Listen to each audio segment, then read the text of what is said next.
Hello everyone, and welcome back to Let's Play Super Paper Mario. I am Make400, and last time we went back to we escaped the Underwhere and went back to the Underwhere because that's where we needed to go to get a Pure Heart.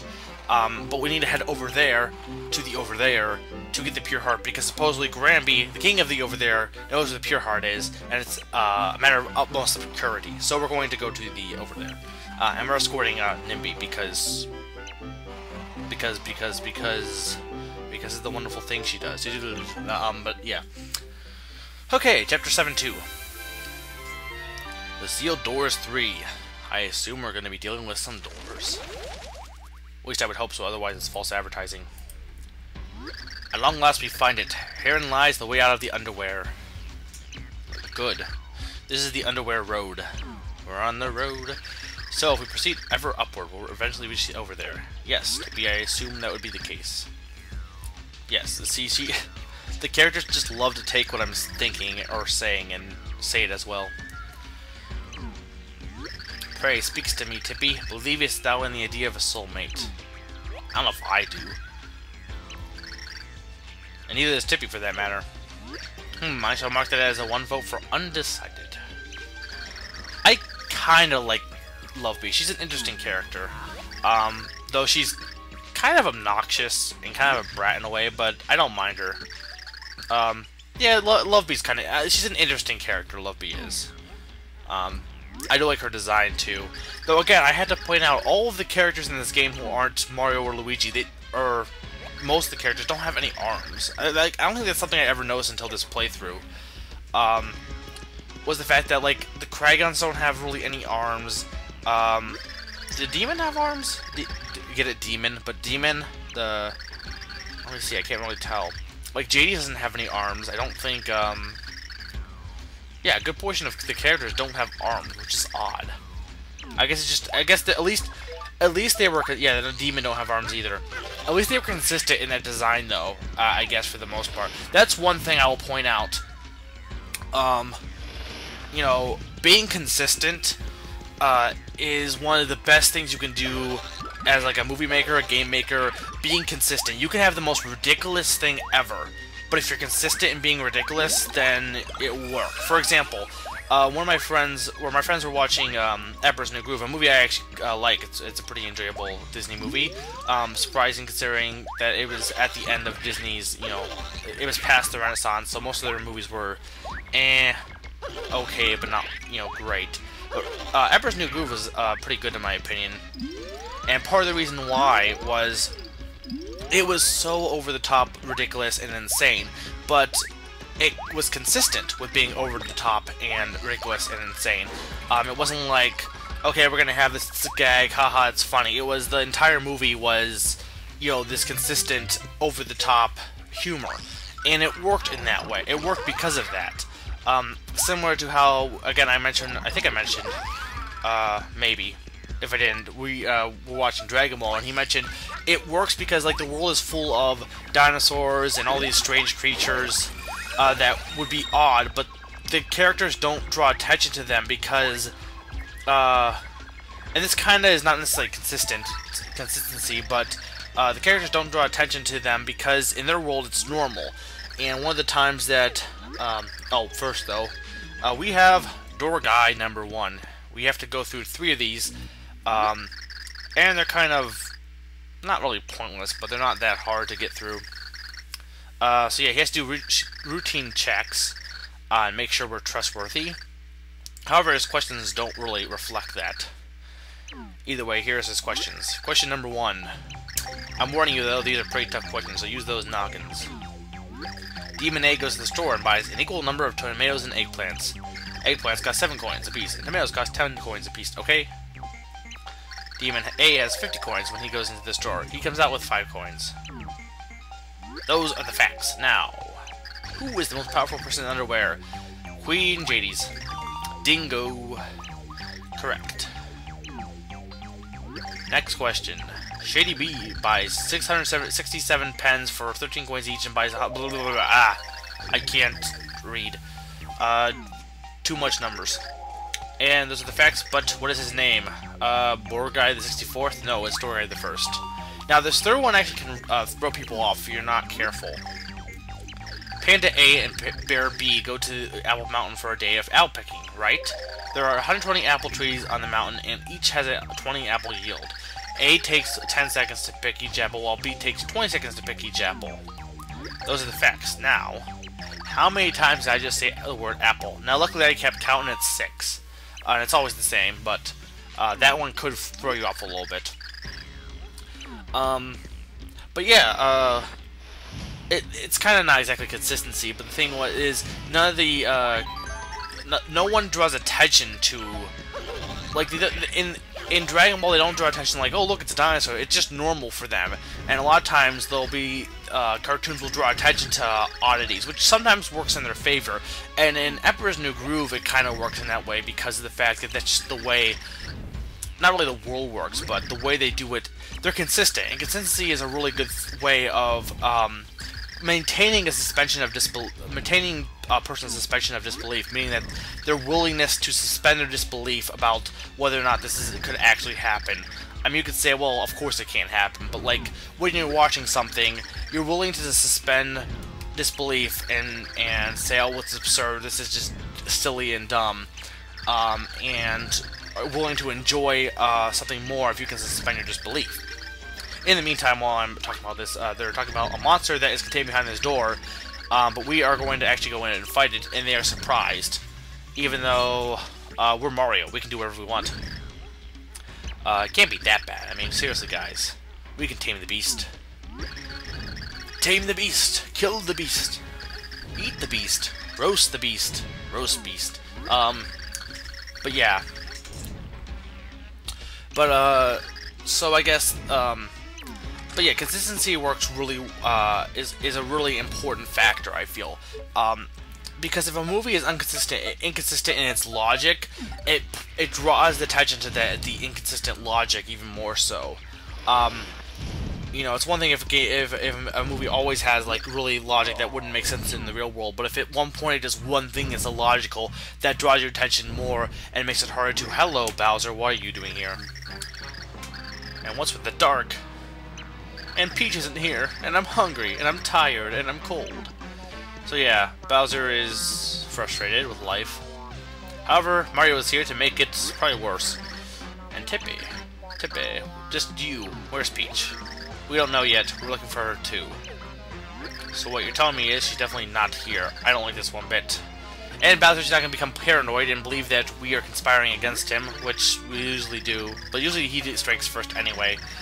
But yeah, he's thinking that we hid Peach away, which we don't know where she is actually. We merely went to... Nope. He's going to stop the truth. So we get to battle Bowser again, which is... I kind of like the fact that you battle Bowser twice. And it's actually a little bit more difficult here, I believe. But still not that hard. With Carry, though, you can safely jump on top of him without too much issue, which is what I recommend. His battle music is pretty interesting, actually.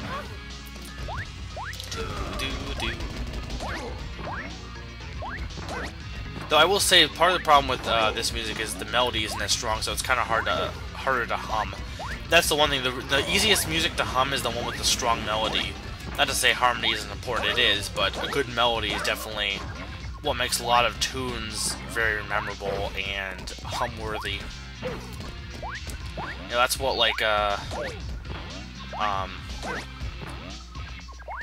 why the NES, like, most of the NES songs are all, like, just melody, and that's why they're so very... That's why the Super Mario Bros. Theme is very catchy, it's just basically melody. It's melodious. Crack. Dang, why do I always lose? What is wrong with me? Well, you're Bowser, you're a villain. You always lose, because that's just how life works. Bowser, I'm sorry to break this to you, but we're already there. What? What are you talking about? Do I look like a guy whose game is over? Well, technically you should be. You've been thrown into a lava, thrown into a black hole a few times, had your skin melted off. At this point in life, Bowser, I don't know how you're surviving all this stuff. But anyway, yeah, Peach is gone, and Bowser just realized that he was being dumb. But he's in our party now, so we can now use Bowser, which is cool. Hey, it's you, and your game isn't over. Well, how do you know? We're in the Underwhere. For all you know, our game could be over. Seriously? No way. Man, I can't believe it. Wow, thanks. You're a prime go-getter, pal. This key will open the door.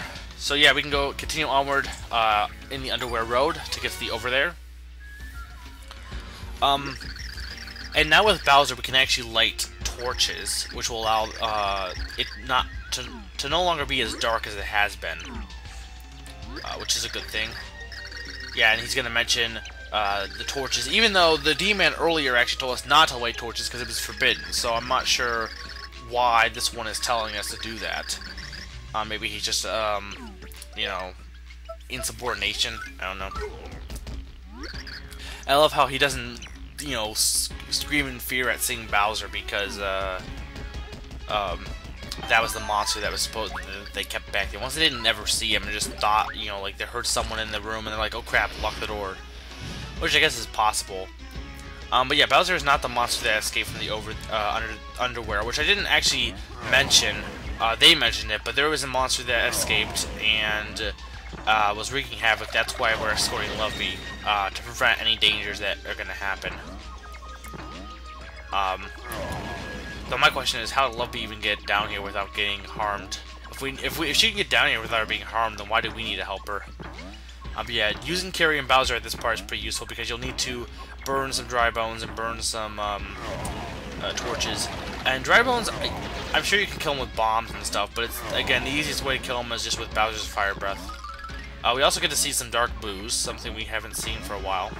Or rather, at all in this game, at least. I don't think. I like dark blues. They're just kind of cool looking. Come on, Bowser, keep going. You can do it. You can do it, Bowser. But yeah, I'd say, as I was saying, I guess, that and, again, not being boring. I think two of the biggest factors for a movie, games as well, but definitely a movie, is that the movie is inconsistent and it's going to be less enjoyable, in my opinion. That's something I've learned, at least as an artist. Like, my teacher mentioned one of my friends did like a autobiographical piece as a video piece, and one of the things she mentioned was that at some point during the video, due to someone taking a coffee mug, they had a coffee mug in the beginning, and later they replaced it with a water bottle. And she mentioned how doing that, you know, inconsistency just made it seem like it was an accident, or not that it. If you take your inconsistency and make it consistently inconsistent, therefore making it seem purposeful, and like replace it constantly having being changing, that is, you know, not only is it more interesting, but it also is you know, it's more beneficial in the end anyway. You know, because again, people notice inconsistencies, and having something be consistent. I can't really fully explain why people like things being consistent, but I guess it's because people don't like to see things that are super abnormal. They like to know what's going on, and when something breaks that kind of train of thought, they're like, well, wait, that doesn't make sense. Anyway, here's a second door guy, and we're gonna get a little bit harder puzzle of sorts compared to last time. This one can throw people for loops, I'm sure.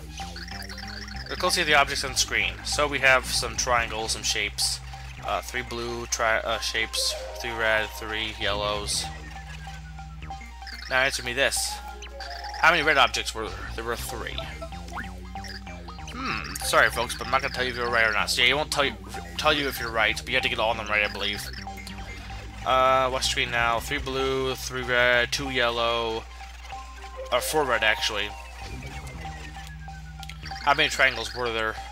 I think there were 2 actually. Ooh-ah. And eyes on the screen. Blue are moving, everything else is stationary. I believe that's what the question's going to be asked. What's going to be asked is for the question.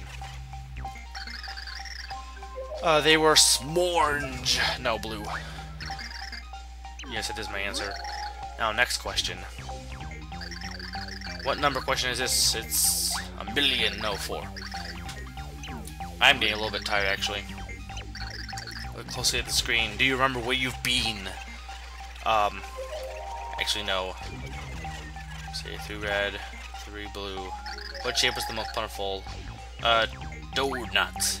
Donuts. I love donuts. Donuts are pretty delicious. But luckily, we did it. We did it. Perfect. Amazing. I'm impressed. Your brain ages must be very young. Yes, they are. See, again, they made another reference to brain age. Oh. But yeah, we only have one more door guide to get through, because there was 3 door guys. Unfortunately, though, we don't have a key. But there's a door here, with hearts on it. And here we have the 3 hags we were warned about. Each of them has a task for you. The only one you really need to talk to, though, is this one. I'm Hagra. Yes, one of the Ancient Sisters 3, the Underwhere Crones. Young one, aren't you? And to where you are heading, young man? You seek the pure heart, and desire alliance with Grammy. So serious. Well, you aren't the only one soul with a problem. Yes, I lent a certain book to a certain D-man. Could you find him and get it back for me, you strapping young thing? Bowser is not young, he's mature and refined. But yeah. So she sends you to one of the D-men. This one has the book, and it's actually a diet book. There it is, diet book. And yeah, the way Lost Plan seems dubious, probably a fad, but hey, thanks for the hag for me anyway.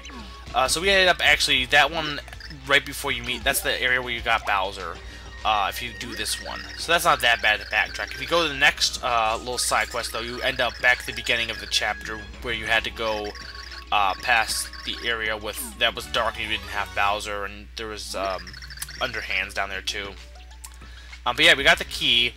There are 2 more we can deal with. This one is, both of them are optional, and I just did them for the sake of just doing it. Hagatha, she seeks a puny heart. Hey, that was the last game. But she has a small problem, and there is a show I really want to watch on Undervision tomorrow night. So I set my recorder to tape it automatically so I would not forget, yes? It has to be high quality too, not that quick stuff. Such awful image quality. Hey, I just... Earlier, maybe last video, I talked about image quality. Not that big a deal, people. You guys gotta listen to my rants. I talk. Not that I'm right or anything. I probably rant too much. Either way, though, she sends us down here to talk to the demon. You can tell this guy he'll ask what show she wanted to watch, but you can say any show, and you'll still get what you need to get from her. I said, River Twigs Trim Swim. Was that really it? That hag. Man, has she got some weird taste. Well, I'll check on it later. But yeah, let's cut back to here. And your reward for doing this is a hit. There's a horrible beast, the Underchomp, and it loves music. So if you play its favorite song, it will go to sleep. This is a reference to Cerebus, the 3-headed dog who guards the underworld, or hell. And if you play music, it will fall asleep, which is also actually referenced in Harry Potter, that kind of aspect, and it's referenced here. Now, if you have something that can play music, that will be very useful, and you'll only, and luckily we have Piccolo, who's optional, so if you get Piccolo before here, you can use Piccolo in that battle, and that'll make it really easy for you. It's somewhat easy anyway, though. But yeah, this hag will tell you a story about her being pretty, and how she had everyone following her, and she eventually fell in love with someone. Love. Dangerous game. And I hid my deepest emotions, and then a rival for his affection appeared. Oh, how I raged into the night. Like night and day, our personalities were polar opposites, yes, and yet through some twist of fate, we had fallen for the same fellow. Gehehe. And 2 knocked ourselves out, doing all we could to turn his head. Keep in mind, I was a vet and man-eater. Whoa. Hey. But if I cooked him a 7-layer cake, she would do 8 layers and hide in it. She would fill his schedule of dates with her, so I could not do what? Anyway, or no, I guess just ending it so that you could not blank, but whatever. Either way, though, yeah, so she didn't fall in love with the guy who ended up actually being, I think this is right here. I remember correctly. Because they must wither, and my beauty was true. I don't know if that's really the case, but the name of the fellow was Granby, so she was in love with God. But yeah, and her reward for listening to her story, which is kind of, you know, was long, not as bad as Millennium, but her reward is thanks. She thanks us. So yeah, that isn't her. She's entirely pointless. There is no reason to accept her quest. I just did it for the sake of showing off that she existed. But either way, let's head back to the door and go on to the last roadblock. And this won't take too long because all that's left is one final stretch, and we don't get any more sending back to the beginning like we did in that section. So we're gonna need Luigi here. Let's get him out. But yeah, this chapter of the Underwhere Road can kind of get boring, and I guess my thing is, I didn't mind it when you first get down to the Underwhere. I said before, I don't really like dark environments all that much as I like black. It's one of my favorite colors. I'm not a big fan of dark environments, so this place kind of wears on me. But luckily, the next place afterwards is quite a bit more vibrant looking. The next half of this chapter, so that more than makes up for this one being a little bit dull looking. Not that it's super dull, it's just kind of like, okay, I've seen this before. Can we move on to something a little more happy and bright? And we do. So, you know, balance, man. Balance is key.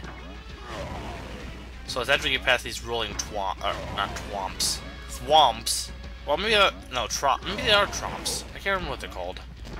These spiked balls of doom, I guess, would be the best thing of describing them. Anyway, once we get past them, we have the last door guy. This door, it's another door guy. Oh no, travelers have come. Come, all ye faithful. Halt! Queen Judy's demands I guard this door. I'm door guy 3rd. And he's gonna test us with... Can I get a little underchomp? So yeah, the underchomp, reference to Cerebus, and even more so, love Bowser's face. Even though he has chomps all the time, he's scared by this thing. But yeah, even more of a kind of reference. We don't fight this chomp normally. We fight it in an RPG battle, kind of like a Mother style battle, actually. Anyway, if you have Piccolo, you can put them to sleep, and they won't be able to attack you, and the battle's easy. Also, one thing to note, which I did not realize is, or I kind of thought it was the case, but I wanted to test it and make sure, Bowser's Fire Breath won't work. And it also seems like when you use pixel powers, like for example, you can use Thudley to, he will increase your attack power, but it seems when you use that, you're less likely to hit them, whereas just using regular attacks, you know, do just the same job. But anyway, they have 20 HP, so attacking them twice with Bowser will kill them in 2 hits, which is nice. So basically, what you can do is, if you do it correctly and don't, you know, try other things like I did, you can put them to sleep, kill one chomp, put them back to sleep, kill one chomp, put one foot back to sleep and kill the last chomp. So yeah, with Piccolo, the underchomp is easy. Even without Piccolo though, I wouldn't think it would be that difficult, because I think I've done it before. So I didn't get Piccolo back in the past. Since he, or no, rather she, I think, is optional. Anyway, yeah, I do like the fact that they kind of had this throwback to RPG battles. It's kind of cool. I always like references to old things or other things. But then again, the game series, the original Paper Marios were RPGs, so I don't know if it's a reference, more of a throwback, rather. This kind of style of RPG, again, there's more akin to Mother than it is Paper Mario. Paper Mario has a different style of how it does battle. So if this is Mother, there'd be like funky colors in the background. Though I guess not in the original Mother though there wasn't, it was just black, so. And we have one last chomp, the yellow one. Who will fall asleep just like the others and be killed just like the others.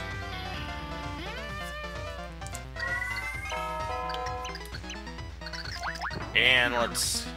Oh, see, okay, I guess regular attacks also can be dodged too, for that matter. It did wake up, but however, it's not going to be quick enough to kill me somehow, even though Bowser should be a little bit slower.